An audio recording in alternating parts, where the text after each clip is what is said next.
really helps. Then sometimes it makes me sneeze like no one's business, and then it's just the opposite direction where I'm just sneezing constantly. Well, it's awesome for this. Like Yeah. it doesn't work all night, so using it for like sleeping and shit doesn't work. Mm. But this, where I only need to be able to breathe and not sound like a complete like mouth breather. You are a mouth breather. I am. That's so right. Yeah. Yeah, you're right. Yeah. I like breathing, and a lot of times I like it through the mouth. So Most of the time, I'd say. yeah, That's why you have to wear a CPAP. that's. I haven't worn that thing in 2 years now. Yeah. Well, okay, maybe a year. Wow. Wow. I probably should though.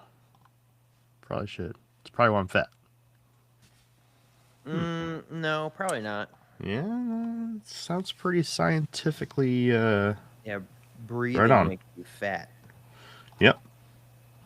Well, Did you know that Hitler drank water? Freaking well, Nazis. look at it like this, right? All obese people in the history of the world have taken breaths. So, therefore, Can't argue with science. yep, It's pretty it's nuts. literally evidence. Watch now with 2 viewers. Who are the 2 viewers? Am I one of the viewers? I bet I am. Oh, I see Crystal's not on. Cheating on us. She doesn't care. She only comes here for Jeffrey. That's it. Wow, so much for a producer. Fire her.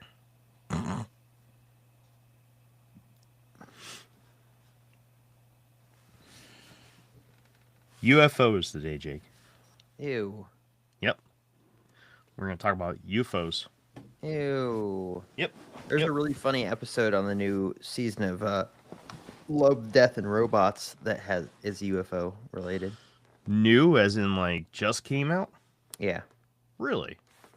Yeah, it's like a little, it's a bunch of little mini people attacking and killing aliens and getting probed and Oh, stuff. that was yeah, that was a while ago though.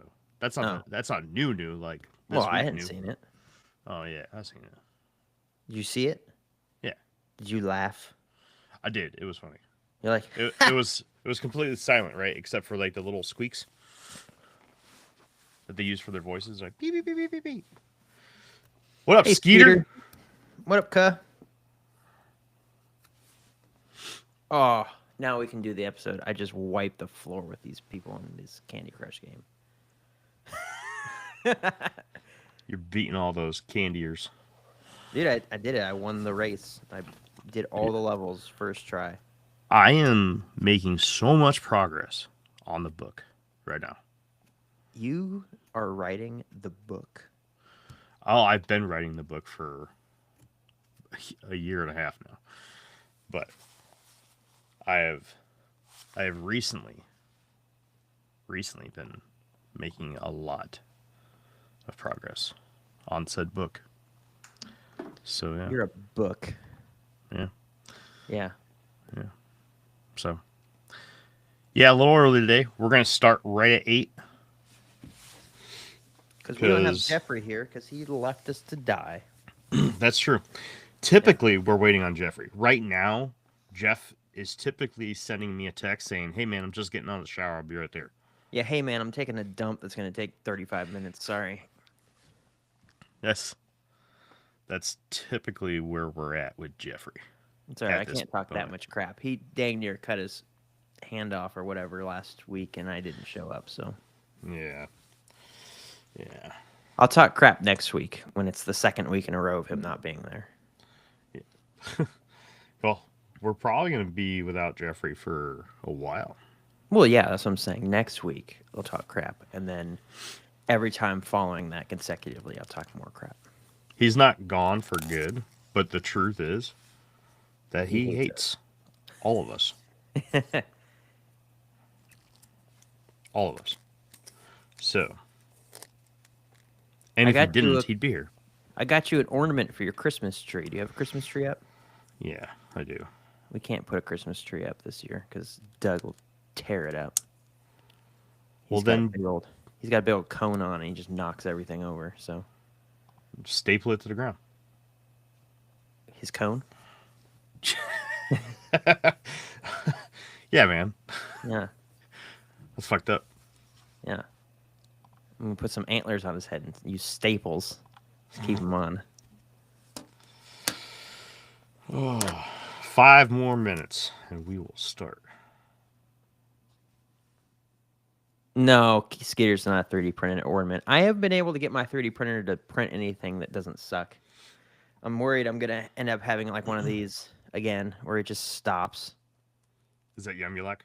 Yeah, or it's supposed to be. It was supposed to be this one, which also doesn't have an arm, but taller, like much taller. And of course, it just goes to crap. So I don't know what to do. I'm tired of wasting money on it, but I did buy a Krampus ornament for Jeremy that has he's holding a basket that has kids in the back of it.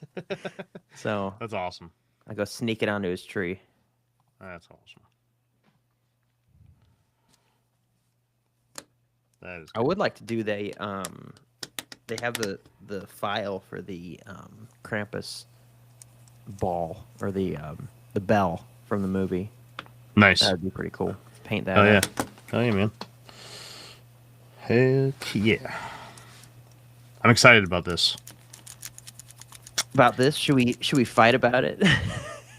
No, I'm excited about this episode. Yeah. Yeah. Yeah. Yeah. So, last week we did. I've reached a 3-stream watch streak. Ooh. Mm. Danny. Danny, What's up, Danny? how do you do? How do you do? It was great. I got Skeeter and Danny here for the debut of the new format. That's cool. The new form. You can't say that. You cannot just say that you're bringing something back. Don't say a new format, because then people are gonna be like, "Oh," and they're gonna leave. Nope. No, don't do it. This is 3.0. Dude, we did 250 episodes. We can change it up. 3.0. So you know, 2.0 started at episode.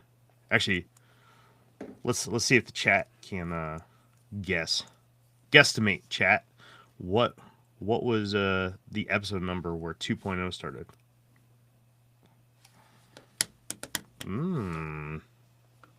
You know what? I could probably name it, but I try to block that stuff out.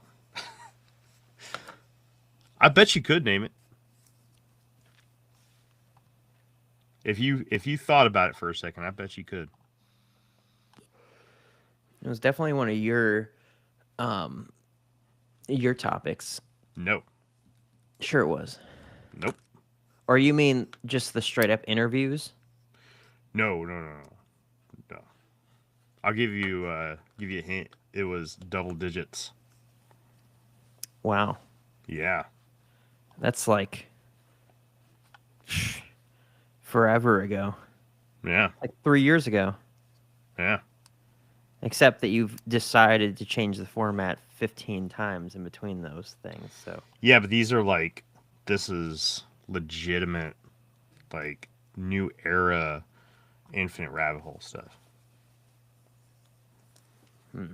Yeah. Yeah. I'll give you another hint. It was the first episode where Jeff was a host. I wasn't there. Yes, you were.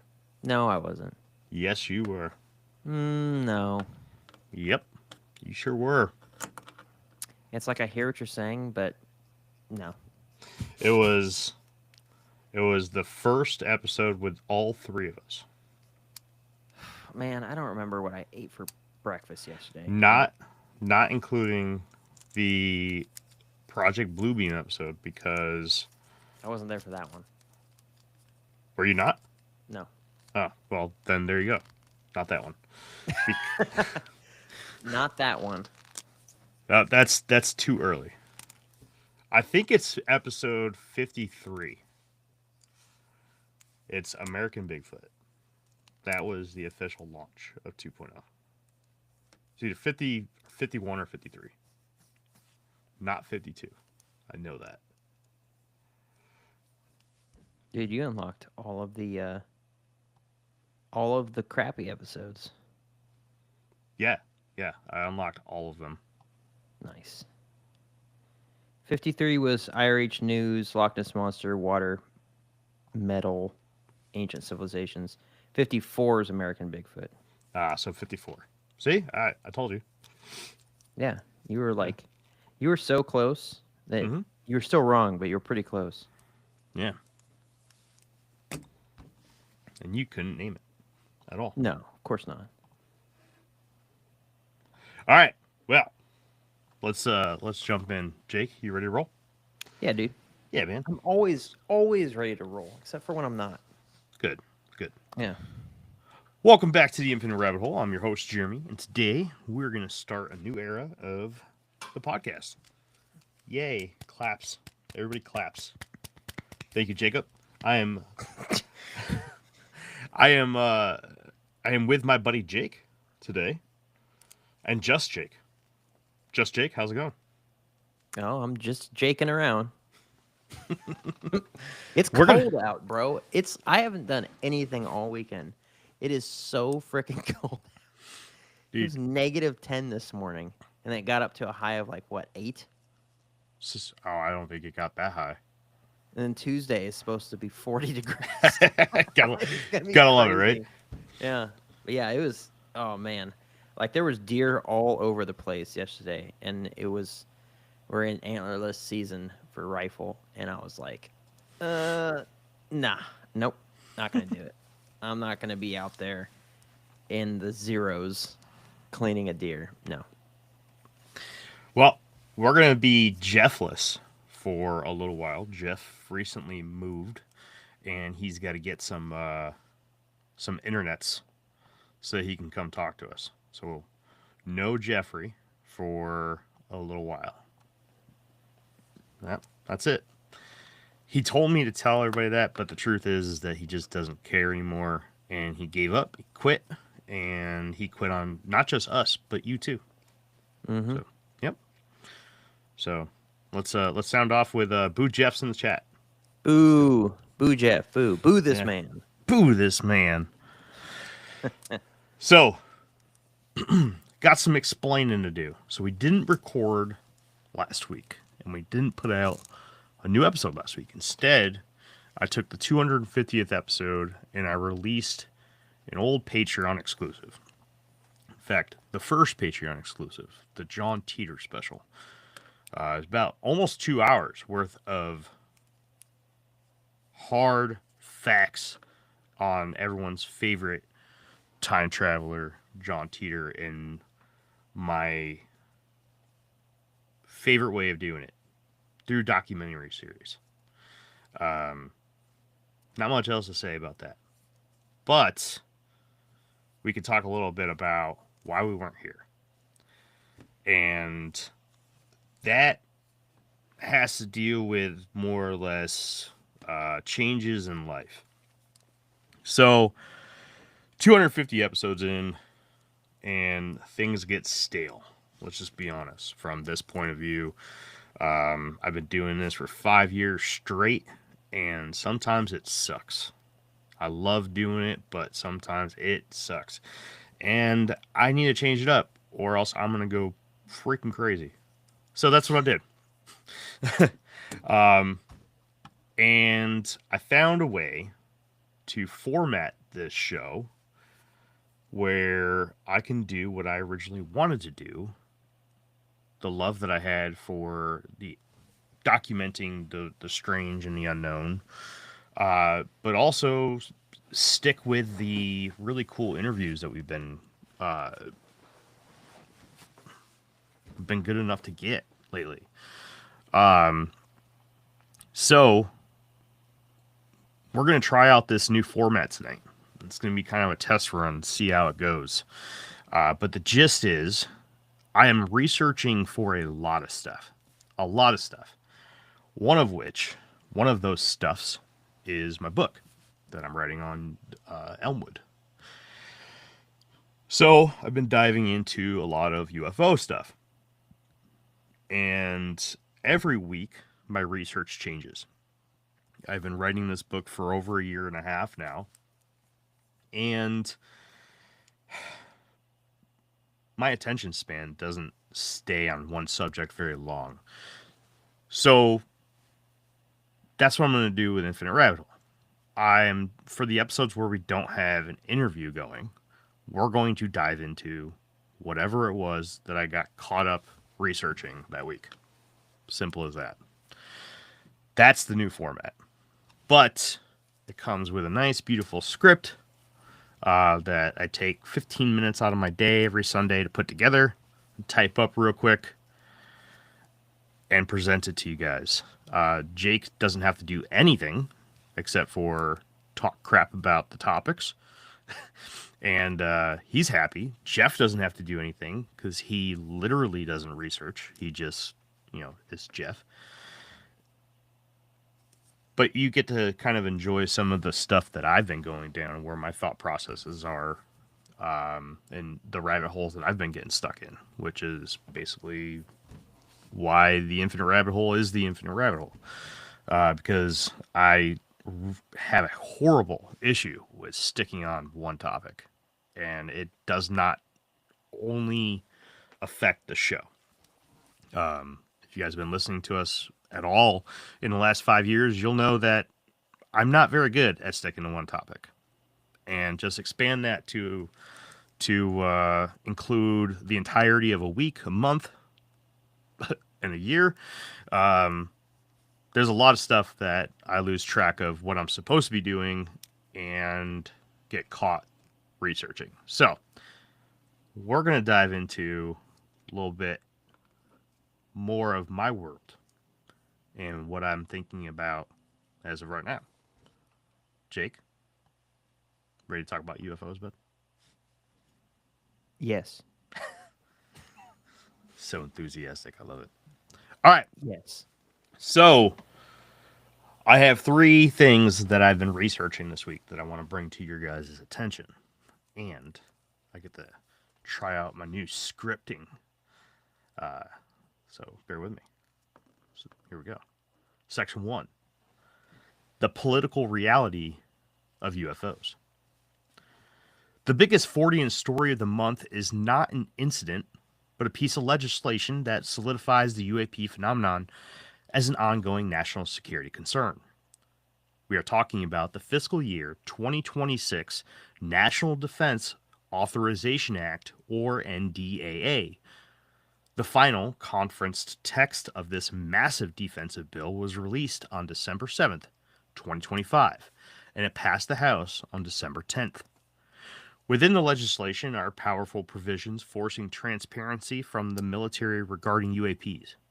Specifically, Congress is now directing the Pentagon's All-Domain Anomaly Resolution Office, or AARO, to provide detailed, expanded briefings. This is not a general request. The mandate targets UAP intercepts conducted by U.S. Northern Command and NORAD, the 2 commands responsible for defending North American airspace. AARO must report the number, precise location, and nature of these intercepts. The most critical detail for Fortean researchers is the retrospective clause.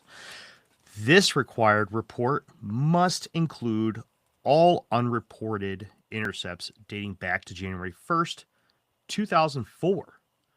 This means the military is officially acknowledging that they have been tracking and accumulating data on unknown aerial incursions for 2 decades.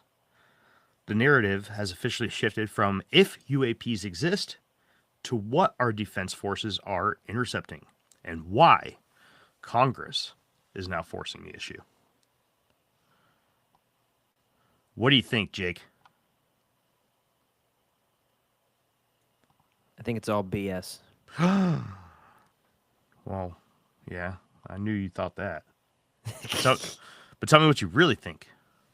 Oh, what I really think. Oh, well then obviously aliens are real. I mean, come on. Well, Obviously. not necessarily just aliens, right? I mean, we talked about all kinds of stuff on this show about UFOs, and one thing that I was debating on diving into, because it was probably the newest thing that I've been researching, and it was within the last 48 hours, is this new report that's been coming out. It's been kind of sneaking around, and it really just verifies John Keel's research from the book Operation Trojan Horse, where he talked about this strange detail where not only are we seeing UFOs in the skies over, populated areas, but they also tend to pay attention to political boundaries and days of the week. So, for those of you that aren't familiar with John Keel's work in the book Operation Trojan Horse, he discussed a finding, and I forget the number of sightings that he used for the pool, but basically he found that Wednesdays were the most popular days for UFOs to be spotted. And they also tended to come out mostly in spring and summer. They also would have this strange coincidence where they would either start acting differently, they'd move quicker once they moved across, or they just would stop and suddenly go the other way once they hit a border of a country or state. So this was back in, I think Operation Trojan Horse was actually rewritten. The original book was called Why UFOs? And then it was rewritten into Operation Trojan Horse. And I think Why UFOs is probably in the 60s or 70s. So now that we're getting research coming out saying something very similar to what John Keel was putting out way back then, I think it's very interesting. But the question is, are they using that for some sort of narrative building? And I know Jeff would probably usually have a comment on that, but I think it's a good question to ask, because now we're seeing a similar strange concept that we see a lot of times in movies, right? Where we're kind of being told the narrative beforehand, and then something happens, i.e. the train explosion in Pennsylvania a few years ago. There was literally a movie on Netflix about it in the exact same town. So what do you think, Jake? I think that it's all narrative building. To what end, I don't know. But my opinion isn't going to change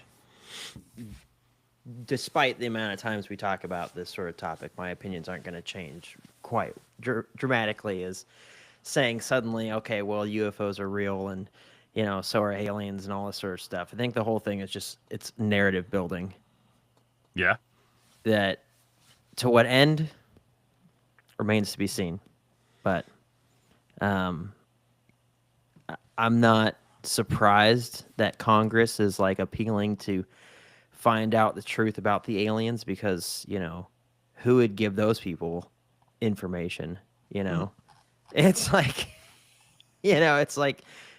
it's on a need to know basis. And I would imagine that most of those people, probably 99% of those people, are not in a need to know sort of, capacity. They don't need to know all of the tech that the military has. They don't need to know all of the different, capabilities that the black budget projects have. They don't need to know, what Lockheed has and what Northrop Grumman has and what, all these companies have. So it would make sense that they don't know, anything. So if you're watching right now, I'm just kind of showing you guys one website that is posting information about this specific UAP addition to the NDAA, which was posted on December 12th. So just 2 days ago on Friday, at least from this source, it was posted publicly. I believe the actual decision was pushed through on December 10th, which would have made it Wednesday. So just wanted to share that with you guys. With that, I bring 4 questions to the table. I'm just going to read them all off, and then Jake, if you have anything you want to talk about from them, we'll just discuss it real quick. First one is, if this phenomenon wasn't a threat, why does Congress need to see 2 decades worth of military intercept data right now? 2, are we forcing the military to admit they have no defense for objects operating outside known physics? 3, is this congressional pressure a sign that the political will for disclosure is finally outrunning the military's desire for secrecy? And 4, does this indicate an escalating pattern of intrusion that has finally become too frequent to ignore? Okay, answer to number 1, because people are calling their congressmen and women and annoying the heck out of them, and unless they get answers, they're going to keep calling them, keep emailing them, keep sending them letters. I mean, shoot, you could find out where your congressional representative lives and show up at their house. And, granted, you probably have to deal with a security team, but you could, drop a letter right on their front porch that says, tell me about the aliens, and do it every single day, multiple times a day for months and months and months. And eventually you're going to get a response, whether that's a piss off or a fine. I'll ask about it.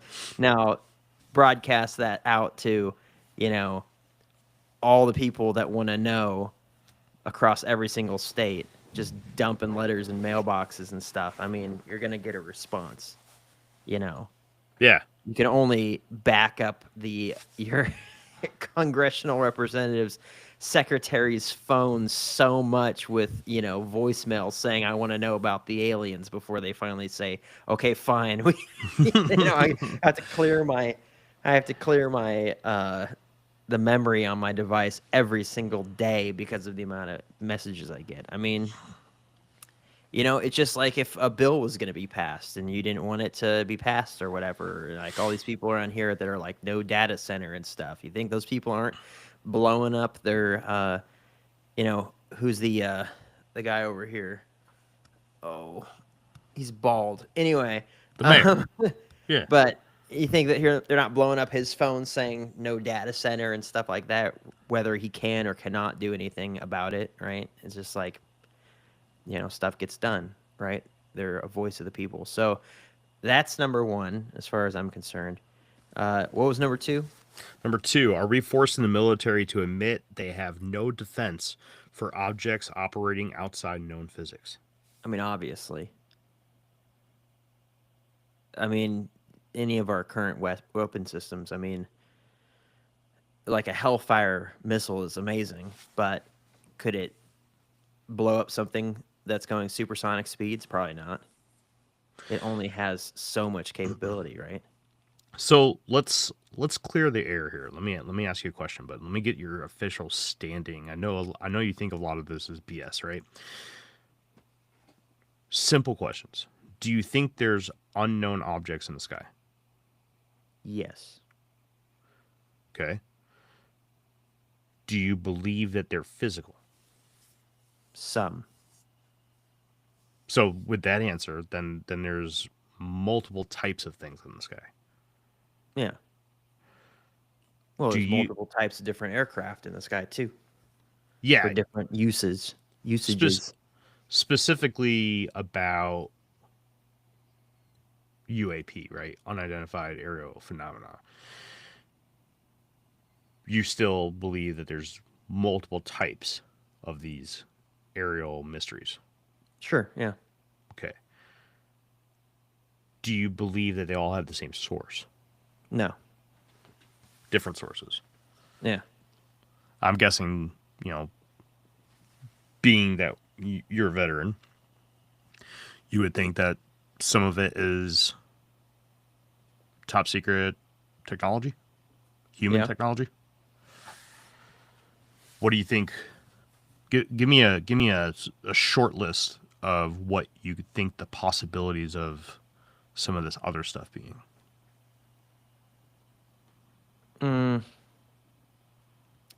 Misidentification, black budget programs, spiritual beings wrapped around like a deception. I would say 0% chance in my brain that anything comes from off planet. Not, and I mean, I guess you could say like, oh, a different spiritual plane. It's technically off planet. Yeah, okay, sure. But like aliens, as we understand aliens to be like from a different galaxy or something like that, no. Yeah, extraterrestrials. I would say no to that because, I mean, you got to look at human history in any. Now, I'm not saying that they would be exactly like us in their reasoning and thought process and things like that, but in any single situation, very rarely, except for like maybe now, people are like, oh, we can take aerial pictures of the tribes in Papua New Guinea, right? Type stuff, but we don't want to bother them. But we'll just take pictures of them. Oh, someone's landed there on a boat, right? And they killed them, type stuff. Like it happens every once in a while. But Yeah. for the most part, it's always been like, oh, you aren't in the same ballpark as us militarily. Say like, I don't know, people like to throw this around. We just had Thanksgiving. The colonial, sailors coming across to North America and finding tribes of Indians that hadn't even invented a wheel or written language in the thousands of years they occupied this area. Didn't take long for that to, see its course out. And that's been the routine for any civilization on this planet. I mean, shoot, why do we keep dogs and cats? Because they're a lower life form and we think it's cute. I mean, sure, they perform a duty to us, but wouldn't that also be the same thing if like a higher life form was able to master interstellar travel, get through the radiation belt? I doubt they would just be like flying around and be like, let's turn off the buttons on these, nuclear launch facilities, let's turn off the power button, or let's just, visit some people in a cornfield. I think they would be a lot more aggressive than that. Or even the stories where people were like, oh gosh, they told me that we were so close to like humanity's demise and they wanted to interfere to keep us from destroying each other, right? I haven't seen evidence of that happening because we're still in conflict constantly. There's still civil war going on constantly in some parts of the world. Somewhere in the world, there's never peace, right? So I just don't see the evidence of that. So I don't put any weight into the idea that it's extraterrestrials. But yeah, spiritual beings, because my background, what I believe, especially considering that, the other side is so, involved in deceiving people, definitely misidentification because that seems to be a pretty common occurrence. I mean, I can't say for 100% fact that all of the UAPs I've seen, which is probably 3 or 4, that they weren't able to be described as something, normal, right? Like a plane with, instead of having a graphic design on the side or like white paint or something like that, or painted, that would be like aluminum and it would be reflecting the light and all I'd see was a ball of light. And 2 years ago, I would have said, yeah, that's pretty unlikely, but we have a plane that lands on our airfield at least once a month that is a World War II bomber, and the entire thing is chromed out. So if it gets out there in the sky and it's reflecting the sunlight, all you see is a ball of light. There's no discernible shape besides that. I mean, it sounds super cool when it comes in because it's just like this big old like Mustang engine, right? It sounds like a big old motorcycle when it rolls in. But I mean, I would prior to seeing that, I would have been like, yeah, it's very uncommon for aircraft to be chromed out and reflect light like that. Well, turns out they exist, right? Might not be common, but who knows? Was there an air show in the area? There's a lot of explanations. So was I seeing actual UAPs, government drones, or something that was actually common for the time frame I was seeing it? I don't know. Remains to be seen. So misidentification, and then certainly, I mean, I continually go back to it because continues to be brought up. The Black Hawk helicopters that were used to take out Osama bin Laden, just like Mm-hmm. these super stealth helicopters that even Obama, when he was the president, had no idea they existed until he was briefed about the op to go and take out bin Laden. Hey, also, we're going to be flying these helicopters. The pilots were Black Hawk helicopter pilots, had never flown these things. And somehow they were so quiet that they were able to crash one of these things in the courtyard of this compound. And the people didn't even know that it was there until they breached the doors, right? It keeps getting brought up. If you listen to the Sean Ryan show and he has all these, prior SEALs on and stuff like that, it keeps getting brought up. What can you tell me about the Blackhawks that they flew on? Not much, type stuff. It's definitely not a casual helicopter. Did Congress know about those things before? If the president didn't know about them before the op happened, very unlikely. I doubt any of them knew. Just because you have a top secret clearance doesn't mean anything, because you are given top secret information in the realm of what you need to know. Not, oh, you got this clearance, here's everything, right? Yeah. So well, they have those congressional parties, those little groups that they make up for certain topics that they'll be sure. given the need to know for on certain things. So I'm up to date with the story on the mysterious Blackhawks, but I would argue that there probably was a small committee of congressional people who had the need to know that they existed, because everything military is supposed to have congressional oversight, and that's like one of the big pushbacks for the entire UFO community and trying to get disclosure, is because everything being done by the United States military or government is in response to UFOs, UAP, is lacking congressional oversight. But I know, but we talk about this ad nauseum. Is the congressional oversight, does that come into effect if it's a private company that owns the vehicles?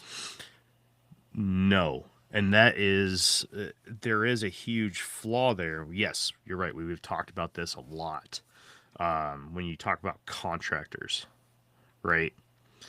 I mean, name one, and they probably have some sort of technology that we will never see, ever see. And why do they have it? Because honestly, if the second Cold War or World War III broke out, I still don't think we'd see it. Right? I would say, because why not? It's like, do we need a hydrant, or what's the word? A hadron collider? Yeah, a large hadron collider? Of course we do. Must we have that? When it was first turned on, it's like the thought that maybe something cool happens, or maybe a black hole happens that consumes the entire Earth. I don't know. Let's figure it out. I think that's kind of the or AI, right? That's getting pretty creepy and advanced and things like that. I mean, it's like, is that necessary to sustain life? No. But why not? It's like the fault of man. It's like, well, because we can. So if it can be done, then it will be done. And then you can throw a patent on it and say, oh, no one else can make this. So the Large Hadron Collider, from a scientific standpoint and from my own personal point of view, I believe is critical. Although what can be done with it can be very reckless. We have created singularities. So for those that are unfamiliar with the term, singularities are black holes. That's basically what a black hole is. It's just minute. These large hadron colliders have created them, and if you do this incorrectly, right? And this isn't just whoops, sorry. This is whoops. Well, I just destroyed all of reality here on Earth. Oops. Because if you create one that's stable enough, then you have some real fucking problems. But the Large Hadron Collider is very important. Very, very important. We're learning things on the atomic level right now that are absolutely blowing our minds. And look no further than quantum computing. Anything dealing with the quantum realm, right? It's very strange and foreign to all of us, including the top minds in any branch of science. But we're learning a lot about it. You know, I was trying to explain this to my daughter the other day because we had a conversation about quantum physics, and I can't remember how it started, but I know the question that she eventually asked me as we were sitting outside of her job was, "What is quantum physics?" And I was like, "Well, it's how physics works at the very, very smallest level known to us." And I said, you know, here in the macro realm, if we throw a baseball into the sky, it'll come down and land. Now, it could move depending on what influences it has. Wind, atmospheric pressure, just to name a few. I said, but if we went into a vacuum and we created some sort of mechanism to throw a baseball or any ball that was built exactly the same, down to the atoms, exactly the same, and this mechanism threw that ball at a wall in the exact same location, at the exact same speed, at the exact same strength, over and over and over again at the macro level, we would expect to see the exact same result from that ball over and over again. It would bounce off the wall in the same way, land in the same spot, and we would just see it repeated over and over and over again. That's the basics of science. Test your hypothesis and get repeatable answers. That doesn't happen at the quantum level. So we could take that same ball in the same room at the quantum level, and we could throw that ball, and one time it may hit the wall, bounce back. It may hit the wall and then show up behind you. It may go straight through the wall. It may hit the wall and explode into thousands of perfectly replicated versions of itself. We don't understand how physics works at this realm. It just doesn't work. Like, it doesn't work the same way. That's what the Large Hadron Collider is teaching us, is that we can give the exact same environmental details with the exact same environmental baseball, shoot them around this Large Hadron Collider millions of times until they eventually collide with themselves, and we're going to get different outcomes every single time. Not just, oh, well, the first time is the same as the 250th time. No, it's every single time we're getting different outcomes.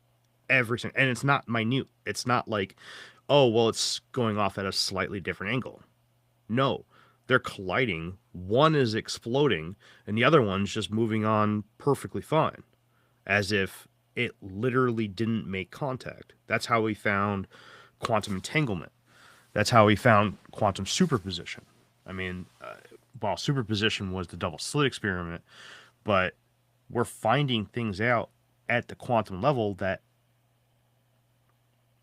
there's even power applied to at least the quantum level just by your own observation. You looking at something and observing it, recording it in some kind of way, is affecting the outcome of things on the quantum level. And we have a lot of science that shows this. So I Bad know example. well, Okay. I just yeah. This is what I was talking about at the beginning of the episode. This is where my brain goes. Okay. Bad example.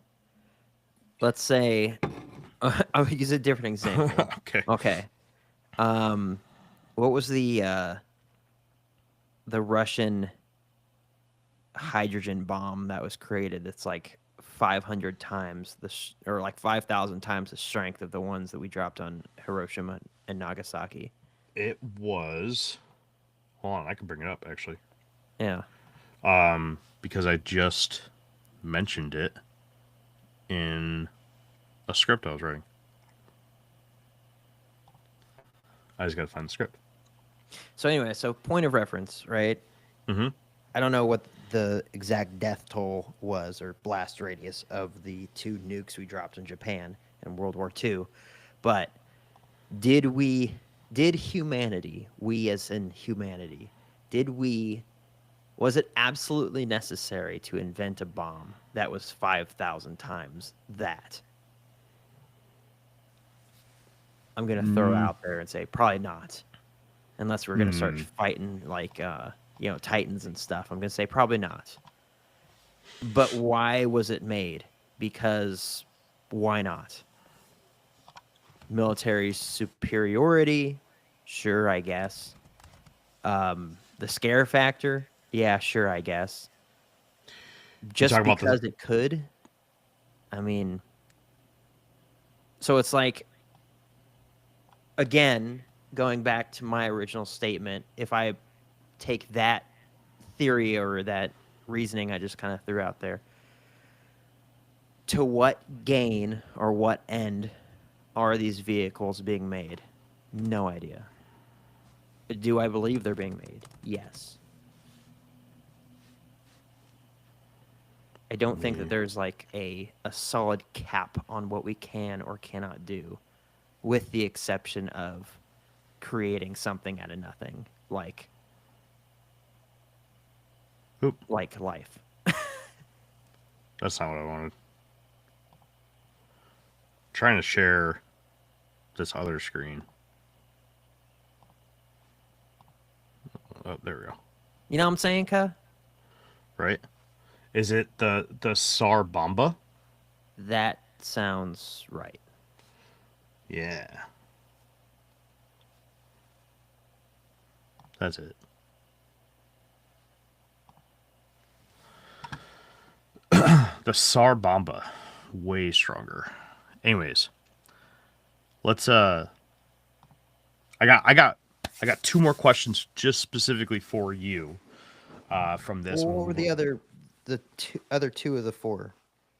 And Number 3 and number 4. yeah, but I still have 2 whole sections to go over. So all right. 3 is this congressional pressure a sign that the political will for disclosure is finally outrunning the military's desire for secrecy?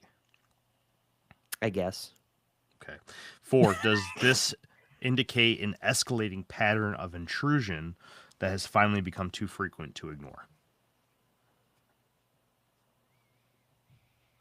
I'm going to say no to that one, because it definitely seems like it used to be a lot more prevalent than it is now. Now it's just the public knows about it, by and large. I actually agree with you. Because it used to be like, right. especially around the World War II time frame, it was very prevalent. Now it's like most people wouldn't have an experience unless they saw it on the internet. Yes and no. I'm not going to go down that rabbit hole right now, but just for the sake of time. But 2 questions for you. Well, 1, and then depending on what your answer is. Do you, just coming out of sheer ignorance right now, and a question off the fly, were there things in the sky mentioned in the Bible? I don't know. Okay. You can't think of anything? No. Just again, sheer ignorance here. Hmm. Ezekiel's wheel. I still don't know. I've heard people say that, but it hasn't caused me to be like, I'm going to find out about this. Anyways, my follow up question was, if you had said yes, my follow up question is, do you think that we're seeing some of the same things that were discussed in the Bible? Well, okay. So let's say that I did say yes. And then my response to that would be yes.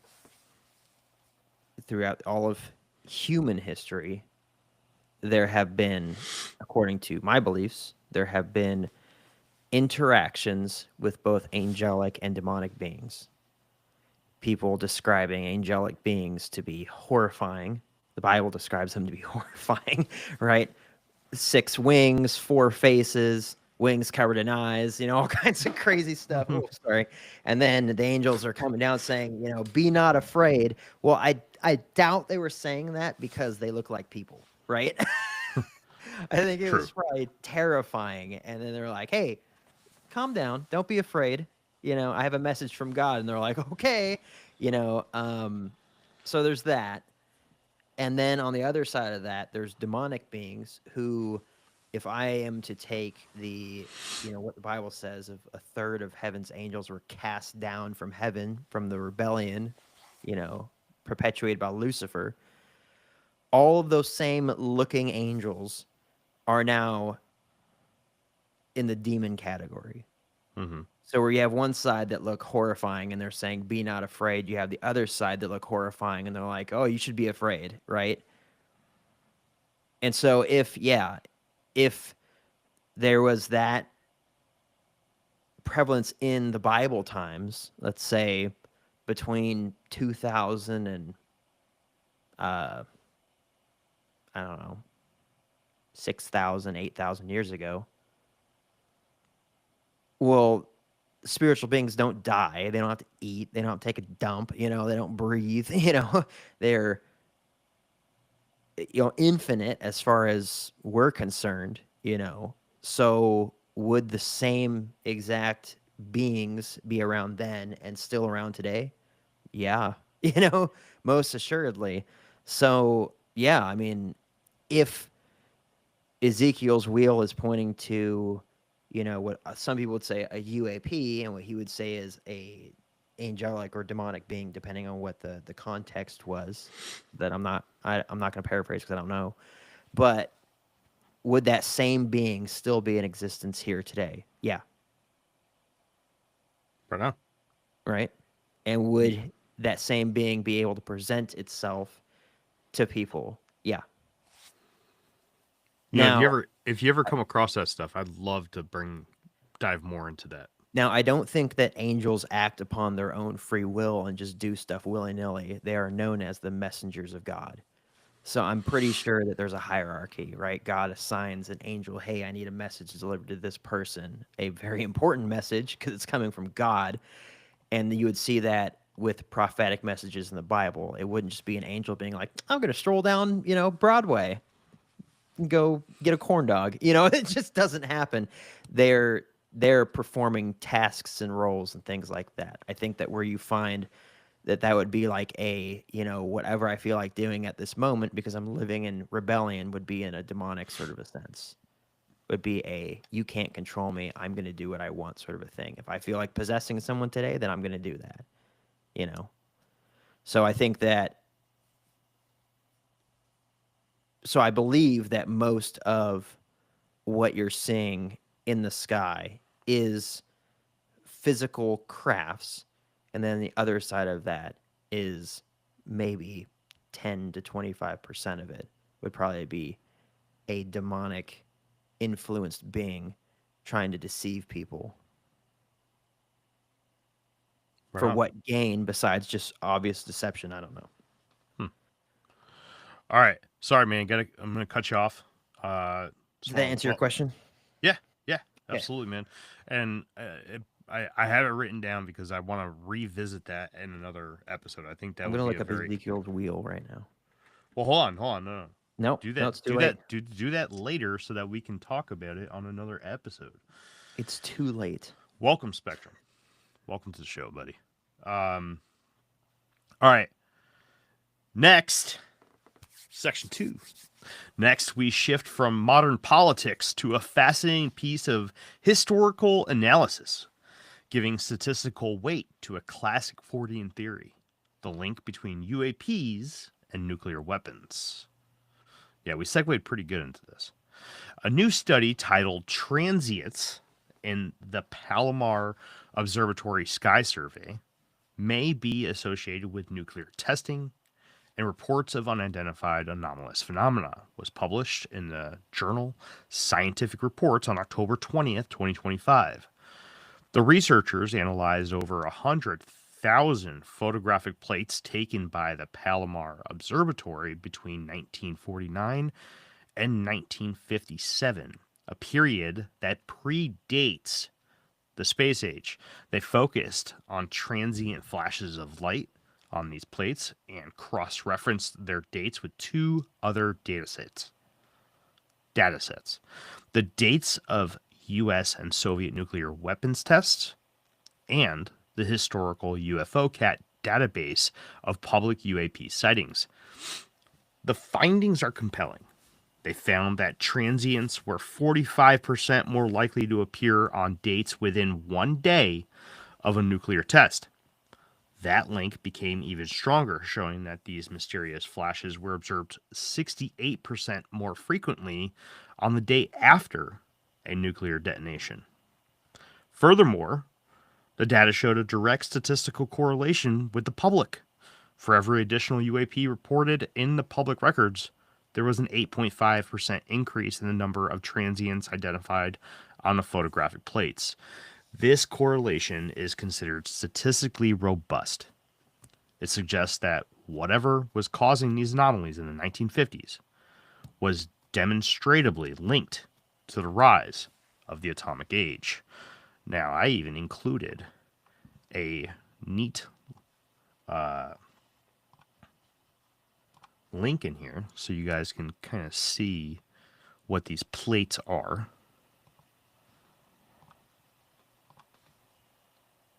Here we go. Okay, so this is from Scientific Reports from nature.com. The article was published on October 20th, and it's titled Transients in the Palomar Observatory Sky Survey may be associated with nuclear testing and reports of unidentified anomalous phenomenon. And for those of you who don't know, how we used to take pictures of the sky is on these plates. So these were from the same day, 19 July 1952. 19 July 1952. You see where there are pictures, or where there are lights in these pictures. This one matches this one. This one matches this one. But then you have this one that seemed to have moved from here slightly higher. If not, that's the same one. But this cluster right here is completely gone. Then you see a bit of a difference here too. And this is less than an hour difference. Skeeter said it's Skylink from 1952. I love it. And then you see the same star cluster 2 months later in September. Here's those 4 that we were just pointing at right here. 1, 2, 3, 4. 1, 2, 3, 4. 1, 2, 3, 4. 1, 2, 3, 4. And yet these match this fairly well, except for some are a little bit brighter, right? So ignore the ones that are just slightly brighter, depending on how clear it was that night. But all 3 of these match up pretty well. This one, however, covers what I was talking about as transients. This is what we're discovering. That these transients were showing up over sites of nuclear testing during Cold War era.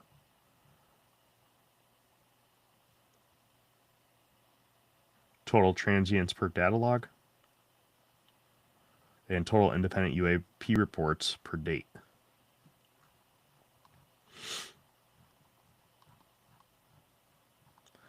So, I highly recommend, if anybody wants to, I could put this into the chat if there's any request for it. But this is a really fascinating, absolutely fascinating article that dives really deep into a lot of these plates, the correlation with UAP and nuclear testing dates. But this organization, this Palomar Observatory, put a lot of time and effort, years of time and effort, into comparing plates from before, this is key, a period of time that predates the space age. So there's no satellites, there's no space station, none of it. This is before we got to space. 4957. What are your initial thoughts before I get into the questions on this one, Jake? My initial thoughts are long. Yeah? Yeah. You want to hear the questions? Yeah. All right. So, you'll notice on the last question, there was a reason why I got excited when you talked about the Large Hadron Collider, because we talked about the observer effect, which, right. Anyways, you'll see that in question 4. But question 1, is a statistical correlation enough to prove intelligent involvement, or are we just detecting an unknown physical side effect of atomic explosions? Now, before you answer that question, which we'll just do this one at a time right now because of how the last one went. Sure. In my script here, and from this article, pay attention. They found that transients, meaning that lights or objects that showed up in one plate compared to the others, were 45% more likely to appear on dates within 1 day of a nuclear test. They don't say before or after at this point. Okay? That link became even stronger, showing that these mysterious flashes were absorbed 68% more frequently. So from that 45%, 65% more frequently on the day after a detonation. That means 32% of them showed up the day prior. So out of their abundance, their 100,000 examples of these photographic plates, 45% of that, 45,000 of those plates appear on where they find an anomaly, appear on a date within 1 day of a nuclear test. 45,000 out of 100,000. Then out of those 45,000, 68% of it is after, but the other 32% is before the nuclear detonation. I don't know. I think that shit's fascinating. You said it was more likely. Was there observed, what's the word you use, transients on days when there was no nuclear testing? It just happened? Yep, there was.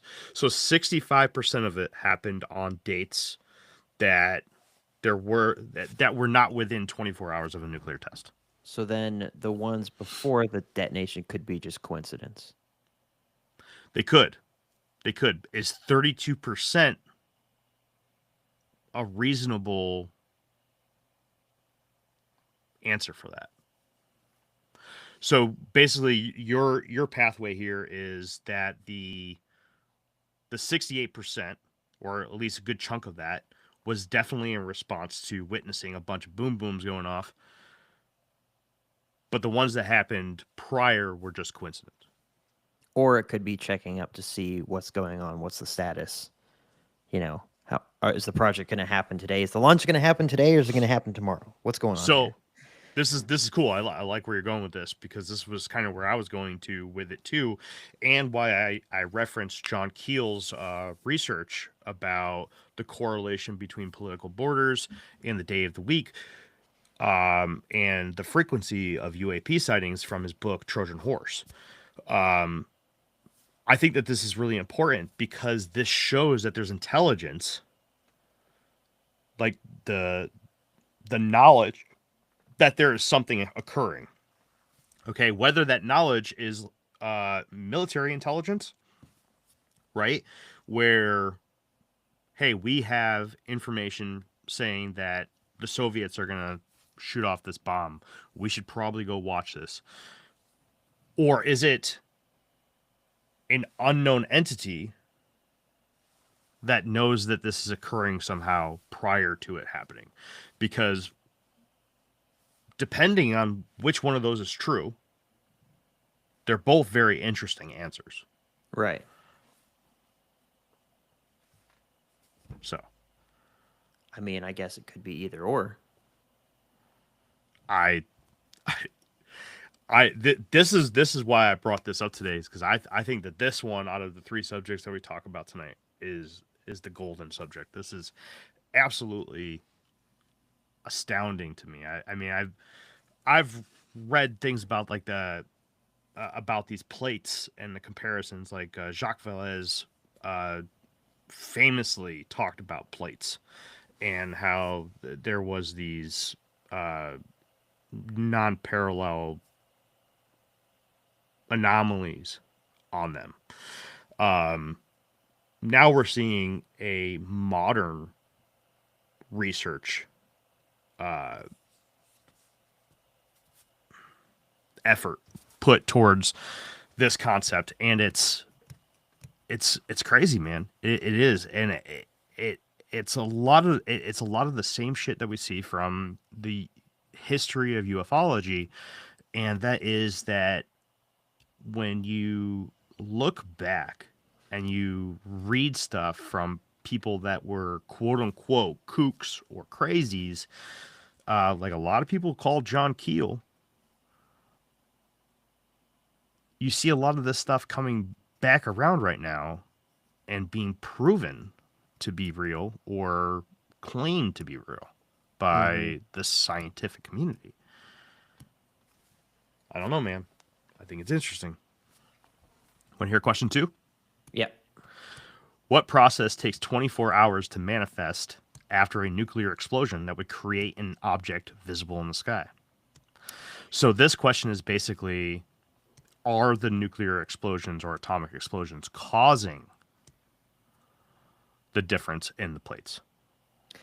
I don't know what the I don't know how to phrase this. The smoke or off gassing of atoms from a nuclear test. Think of like if you have a big bonfire and you watch the smoke go into the sky, and then eventually it appears to disappear. Well, those carbon atoms are going somewhere, right? They're not just disappearing, they're going somewhere. Well, in the same way, if you have a nuclear test, where does all of that go, and how does that affect the atmosphere? Does it get trapped in the atmosphere, right? Right. These are all good questions, because the next kind of natural path question to come from this exact thing that you're talking about is, how are they taking these pictures on the plates? Is it sensitive to things that we can't see? Is there ultraviolets in there, infrareds in there that we can't see that is showing up on these plates? So Spectral Assassin says some weird byproduct like aurora borealis in the atmosphere. And that could be, it could be that the literal radiation caused by the atomic bomb testing could be causing an anomaly. But that only answers the question post explosion. It doesn't answer the question before. Skeeter's got to go. See you, Skeeter.